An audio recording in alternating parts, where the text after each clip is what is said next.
అయోధ్య రామాలయం నిర్వహణ సంస్థ శ్రీరామ జన్మభూమి తీర్థక్షేత్ర ట్రస్టుకు బెదిరింపు మెయిల్ వచ్చింది. ఈ మెయిల్లో రామాలయ భద్రత గురించి ట్రస్టుకు హెచ్చరికలు పంపారు. దీంతో ట్రస్ట్ అప్రమత్తమైంది.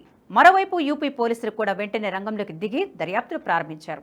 ఈ మెయిల్ ఎక్కడి నుంచి వచ్చింది, ఎవరు పంపారు అన్న విషయాలపై దర్యాప్తు చేస్తున్నారు. అయితే ఈ మెయిల్ తమిళనాడుకు సంబంధించిన ఓ వ్యక్తి నుంచి వచ్చినట్లు ప్రాథమికంగా నిర్ధారణకు వచ్చారు. దీనిపై ట్రస్ట్ మాత్రం ఇంకా ఎలాంటి అధికారిక ప్రకటన చేయలేదు.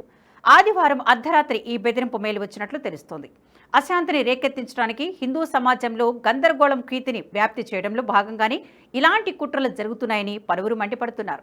మరోవైపు రామ జన్మభూమి పోలీస్ స్టేషన్లో ఎఫ్ఐఆర్ కూడా నమోదైంది. ఇప్పటివరకైతే పోలీసులు పరిమిత వివరాలను మాత్రమే వెల్లడించారు.